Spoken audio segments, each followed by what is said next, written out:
Friends, आज हम पढ़ने जा रहे हैं क्लास 9th गंगा बुक का एक चैप्टर है रैदास, जिसमें कवि रैदास ने अपने और प्रभु के बीच के संबंधों को बताया है। कवि रैदास जो है ये बहुत ही प्रसिद्ध संत थे, जिनका पूरा नाम था संत रविदास। इनका जन्म काशी में हुआ था और इन्होंने अपनी जितनी रचनाएं की हैं सब में इन्होंने बाहरी आडंबरों मतलब दिखावे का इन्होंने विरोध किया है। और इनकी भाषा बहुत ही सरल और ब्रज भाषा थी, जिसमें अवधी, राजस्थानी और उर्दू के भी कुछ शब्दों का मिश्रण है। और अपनी रचनाओं में इन्होंने समानता, प्रेम और भाईचारे का संदेश दिया है। अब देखिए, अब कैसे छूटे राम रट लागी।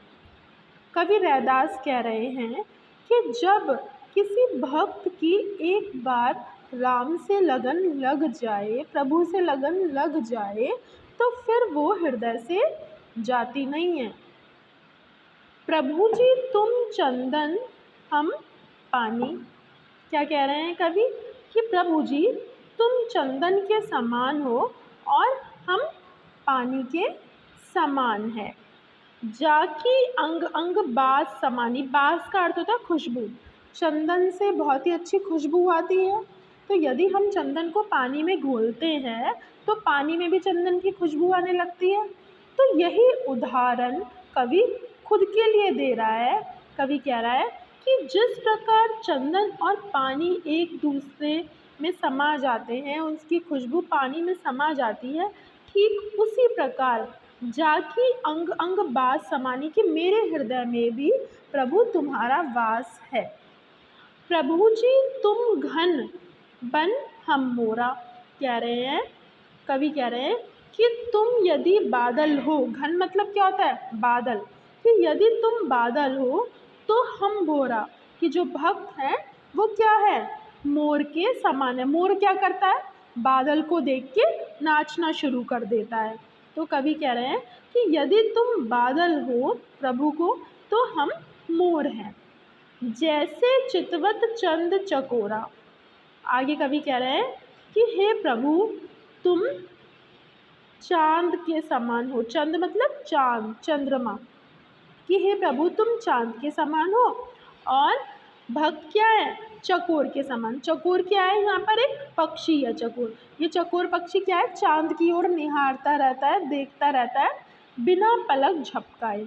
तो कवि क्या कह रहे हैं कि तुम चांद के समान हो और मैं जो हूँ भक्त जो है वो किसके समान है? चकोर के समान है। आगे कवि कह रहे हैं हे प्रभु जी, हे प्रभु तुम दीपक, कि तुम दीपक के समान हो और हम जो भक्त है वो किसके समान है? बाती के समान है। बाती मतलब बत्ती। दीपक में तेल डालकर, बत्ती डालकर जलाया जाता है ना। तो वो कह रहे हैं कि तुम तो दीपक हो जो हमारे जीवन के अंधकार को प्रकाश में बदलते हो, जिसका उजियारा, जिसकी ज्योति दिन रात जलती रहती है। तुम ऐसे दीपक हो और हम क्या हैं? हम भक्त उस दिए की बाती के समान हैं।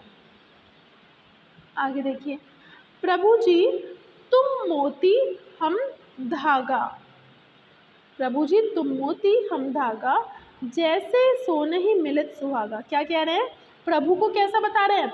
मोती के समान, और भक्त को धागे के समान बता रहे हैं। कह रहे हैं कि हे प्रभु तुम किसके समान हो? मोती के समान हो और हम तुम्हारे भक्त हैं जो धागे के समान है। मोतियों को किस में पिरोया जाता है? धागे में, और एक सुंदर माला का वो रूप ले लेते हैं। तो इसलिए कवि कह रहे हैं कि यदि आप मोती हैं तो मैं उसमें डाले गए धागे के समान हूँ। हम दोनों का संबंध जैसे सोने ही मिलित सुहागा, बिल्कुल कैसा है? सोने में सुहागे के समान है, जो सोने की सुंदरता को और भी अधिक क्या कर देता है? बढ़ा देता है। सुहागा क्या करता है? सोने की सुंदरता को और भी अधिक बढ़ा देता है। तो कवि कह रहे हैं कि हमारा संबंध तो सोने पे सुहागे के समान है।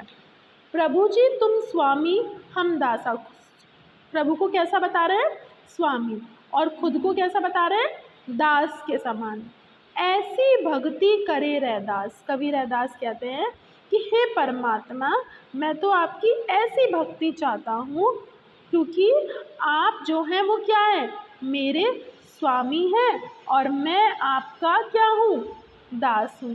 क्या कह रहे हैं कबीर दास? प्रभु को स्वामी बता रहे हैं और खुद को दास बता रहे हैं। आगे देखिए,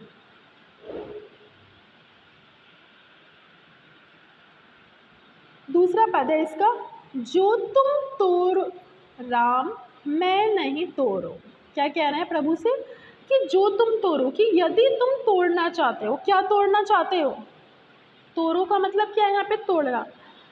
प्रभु से कह रहे हैं कि जो तुम तोड़ो राम मैं नहीं तोड़ूं, कि हे प्रभु यदि तुम मुझसे कोई मतलब नहीं रखना चाहते, तुम मुझसे प्रीत किसी भी तरह की नहीं निभाना चाहते, मुझसे मतलब नहीं रखना चाहते, प्रीत का मतलब क्या है, प्रेम, कि जो तुम मुझसे प्रीत तोड़ना चाहते हो तो तोड़ लो, मैं नहीं तोड़ूं, मैं तुमसे अपनी प्रीत नहीं तोड़ूंगा। तुमसे तोड़ी, कि यदि मैंने अपनी प्रीत तुमसे तोड़ ली, कवनी सो जोड़ो, तो फिर मैं किससे जोड़ूंगा, किससे अपना मन लगाऊंगा। तीर्थ बरत, तीर्थ मतलब तीर्थ स्थान पर जाना यानी धार्मिक स्थान पर जाना, बरत मतलब व्रत, फास्ट, कि मैं मुझे जो है ना तीर्थ स्थानों पर, व्रत पर किसी भी तरह का कोई भरोसा नहीं है, तुम्हारे चरण कमल भरोसा, कि मुझे तो तुम्हारे चरण कमलों पर भरोसा है। चरण कमल क्यों कहा है, कि भगवान जी के जो चरण हैं वो कमल के समान कोमल हैं, इसलिए उनको चरण कमल कहा है।